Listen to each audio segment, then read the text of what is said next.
Сәлем қыздар, егер де сіздер менің арнама алғашқы келіп тұрсаңыздар, менің есімім Шолпан болады. Мен өз каналымдағы шығарылымдарымда тоқыма өнері жайындағы бар өзімнің көрген, білген, түйгендеріммен сіздермен бөлісемін. Қазақ тілді тоқыма каналының дамуына үлес қосып жатқандарыңызға сіздерге үлкен рахмет. Сонымен мен қазіргі уақытта бірге тоқиық мастер-классын жасаудамын. Егер де алғашқы келіп тұрған қыздар болсаңыздар, бомбон жібінен 3-4 жастағы қыз балаға арналған жемпір тоқу үстіндеміз. Алдыңғы шығарылымдарды қарауға кеңес беремін. Сонымен біздер 32 сантиметр тоқу керек болатынбыз. Мінекей жеңді де тоқыдық, мінекей көріп тұрсаңыздар. Мен мына жерді жеңді 3,5 сантиметрлік сыммен тоқыған болатынмын. Содан соң мен қазір 2-2 сантиметр тоққаннан кейін мына жерді мен қысқарттым. Қалай қысқарттым? Сіздерге қазір түсіндіріп өтейін. Мынау біздерде жеңімізді мына жерден мына жерге дейін 32 сантиметр тоқу керек болатынбыз. Тоқыдық, және оны біздер 52 жіппен тоқып болдық. Мына жерге дейін 32 сантиметрді қолтықтан бастап, қолтығының тұсынан бастап 52 жіппен тоқып бітірдік. Енді біздер 52 жіпімізден аламыз 8 жіпті. Біздерде 44 жіп қалады. 44 жіпті біздер мына жерде әр 5 жіп сайын 6 жіп пен 7 жіпті бірге тоқып отырдық, сонда 44 жіп шықты. Содан соң мен оны 32 сантиметр болғаннан кейін мен оны қазір носочный спицы дейді, оны нәски тоқитын бесенемізді біздің 3 сантиметрлік сымға ауыстырдым. Қазір мен мұнаны резинканы тоқимын, 5 сантиметр 4,5 сантиметр шамасын тоқимын. Сосын сіздермен қайтадан келісемін. Мінекей қыздар, мінекей бесенеге ілдік, 3 сантиметрлік бесенеге ілдім. Қазір бірде-бір резинкасын тоқу үстіндемін. Шамамен резинканың ұзындығы жалпы 5 сантиметр болады. Шамамен 4,5 сантиметр болған кезде мен сіздермен қайтадан кездесемін. Сонымен қыздар, 4,5 сантиметрде тоқыдық, мінекей. Енді біздер жартылай резинкада әдісін бастаймыз. Ол үшін не істейміз? Ол үшін оң шалуды босаламыз, жай ғана мінекей шалып аламыз. Сол шалуды тоқимыз. Жұмысшы жіп сол шалудың алдыңғы жағында тұрады, мінекей. Оң шалуды тоқимыз, кешіріңіздер, бос шалып аламыз. Сол шалуды тоқимыз. Оңды шаламыз, солды тоқимыз. Оң шалуды шаламыз, босқаны, солды тоқимыз. Оңды шаламыз, солды тоқимыз. Оңды бос шаламыз, солды тоқимыз. Солай қазір межелі жерге жеткенше тоқи береміз, сосын сіздермен қайтадан келісеміз. Сонымен қыздар, бірінші қатарды болдық. Жартылай резинка әдісінің бірінші қатарын болдық. Енді екінші резинкаға еттік. Екінші қатарға еттік, кешіріңіздер. Бұл жолы біздер оң шалуды тоқимыз. Оң шалуды тоқимыз.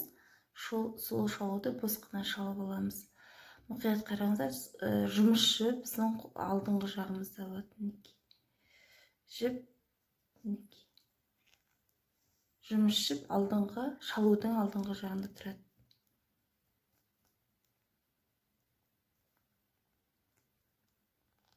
оңды тоқимыз. Бұл жолы керісінше жасаймыз. Солда шаламыз бос.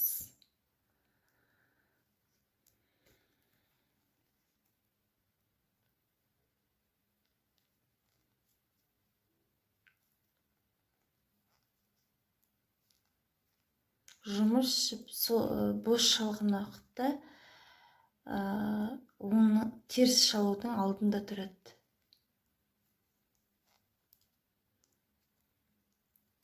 Қыздар, қайттан мына жерге келген кезде сіздермен кездесемін. Сонымен қыздар, екінші жартылай резинканың екінші жолын аяқтадық. Мінекей жартылай резинка бітісі біздерде. Мынау бізде бірде бір резинкасы болса, мынау бізде жартылай резинка. Жалпы жартылай резинкамен біраз нәрсені тоқуға болады. Узор ретінде да. Жіпті кестім, ондай ұзындау өтіп кестім, тебенеге өткіздім. Енді қыздар, мұқият қараймыз. Біздер жұмысымызды итальяндық жабу өтісінде инемен тоқымамызды оң жағынан және теріс жағынан айналдырып тоқи береміз. Мінекей. Енді қараңыз. Мынау біздерде қазір тұрған теріс шалуда. Теріс шалудың арғы жағынан аламыз. Мінекей. Теріс шалуымыз тоқыманың ар жағында оң болып тұрады. Мінекей. Мінекей оң болып тұрды. Ар жағынан өткіздік. Инеден шығарып жүреміз. Одан соң мына оң шалу бар ғой, соның ортасынан аламыз. Жіпті өткіземіз, бұнда инеден бос шығарып жүреміз. Енді шешуші сәт бұл жерде біздерде мінекей тоқыманың екінші жағын айналдырамыз. Бағанағы оң жібіміз бар ғой, мінекей. Да? Соның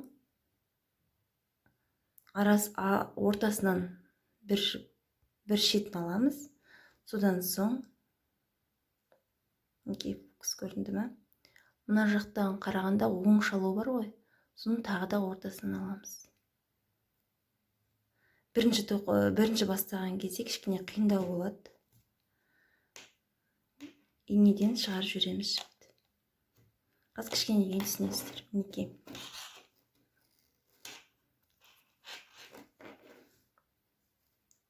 Енді алдыңғы жағын қараймыз. Алдыңғы жағында мінекей мына жерде оң шалуымыз. Фокус кетіп қалып жатыр, қыздар, кешіріңіздер. Міне оң шалу тұр ғой, соның мына жерінде бөлініп шығып тұрады кәдімгідей шеті. Соның ортасынан аласыздар және келесі оң шалудың ортасынан аласыздар. Мінекей.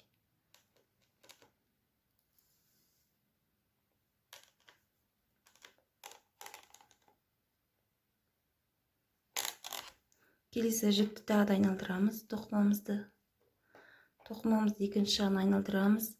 Бізде мына алдыңғы жағымызда тұрған теріс шалу болып тұрған жіптер екінші жағын айналдырған кезде оң болып тұрады. Сол себепті мінекей мына жерден аламыз.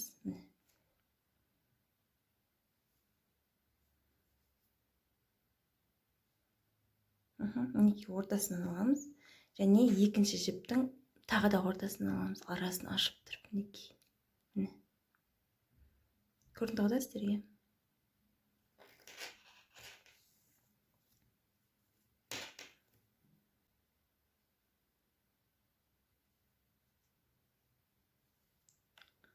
Оң мен оң ортасына өткізу және де алдыңғы жағынан қарағанда қолында оң мен оңның ортасына өткізу. Ешқандай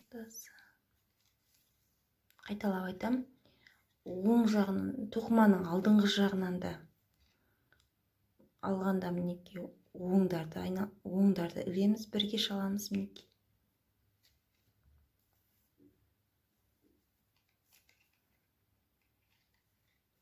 Теріс жағынан, тоқыманың екінші жақ теріс жағынан алғанда да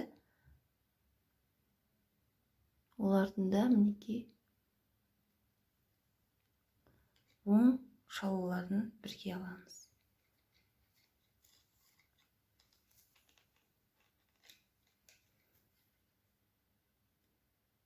Ең соңғы жіптеріміз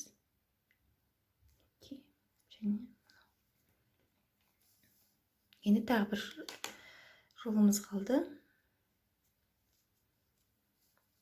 Бағана бастаған кезде біздер теріс шалуымызды босқына ілдік қой. Енді міне сол теріс шалумен тоқыманың артқы жағынан екінші жолы да мына оңмен бағана теріс шалуымыз бізде оң болып түсті. Соның ортасынан тағы да аламыз.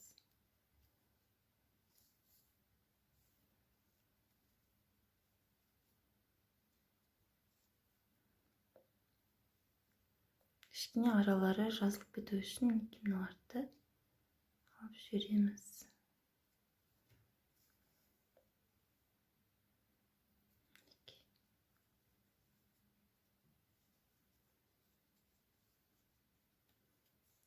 Енді екінші жағын айналдырамыз теріс жағына. Содан соң жібімізді жасыруға көшеміз. Мінекей. Әркім әртүрлі жасырады. Мен былай жасырып жатырмын бұл жолы.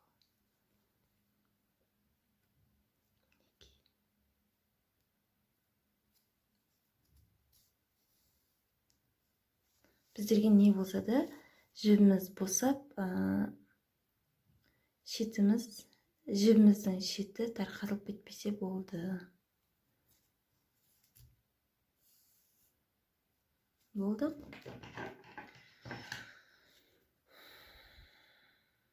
Так, артық жіпті қорықпай кесіп тастауымызға болады.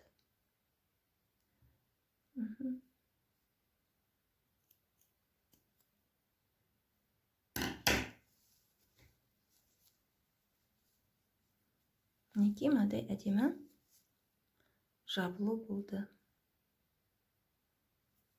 Қазір фокус түсірсін. Мінекей. Өте керемет. Мына жақ шеттерде осылай жабылды. Мінекей. Резинканы ұстап тұр. Көрдіңіздер ғой да? Бұл біздерде жеңдеріміз. Және де жемпіріміздің төменгі жағы, етегі жағы мінекей. Бұл да тап осы әдіспен жабылды. Мінекей төменгі жағы мынадай болды. Резинканы ұстап тұр. Сонымен қыздар, біздің жемпіріміз дайын. Мінекей. Барлығын тоқыдық. Қазір жасырам біраздан кейін. Мойнымыздағы жібімізді. Бүкіл мастер-класты көрсеттім сіздерге. Ложник жаңқылған кетлевка әдісін көрсеттім. Қалай тоқылғанын көрсеттім. Регланды қалай бөлетінімізді, жеңді қалай тоқитынымызды, және де мынадай етіп, әдемі етіп итальяндық инемен жабу әдісін барлығын көрсеттім. Енді сіздердің ойларыңыздағы бір сұрақ, бұл менің де ойымда талай рет болған. Қанша жіп кетеді? Қанша мөлшерде жіп кетеді? Ол үшін қолымызда весиді аламыз. Жалпы мен қолымда бомбон жібінен мына түстен мен 3 жіп алған болатынмын. 3 жіптен менде қалғаны мына жіп артығымен қалды. Толығымен қалды да, ештеңе бөлінген қозғалған жоқ. Және де мынандай екінші жіптен мынадай артық қалды. Сонымен есептей жүріңіздер. Енді қазір сіздерге неше жіптен тоқылғанын есептеу үшін мына жемпірімізді весидің үстіне қоямыз. Мінекей. 165 грамм жіп кеткен екен. Өте керемет. 25 грамм жіп қалды. Бомбон жібі өте бюджетті жіп. Қымбат емес ондай. Жалпы балаларға мен ойлаймын, аса қатты қымбат жіптер алып керек емес деп. Әрине түрік өнімі болғандықтан бұл бомбон жібі де жақсы өзінің ерекшеліктерімен, бірақ та тоқу барысында мен бұның қандай болатынын, қандай өзінің қалай ұстайтынын жіптің де толығымен алдағы шығарылымдарда айтамын, алдағы уақыттарда. Сонымен қазір маған тоқылғандағы суреті ұнап тұр, қазірге жақыннан көрсетемін.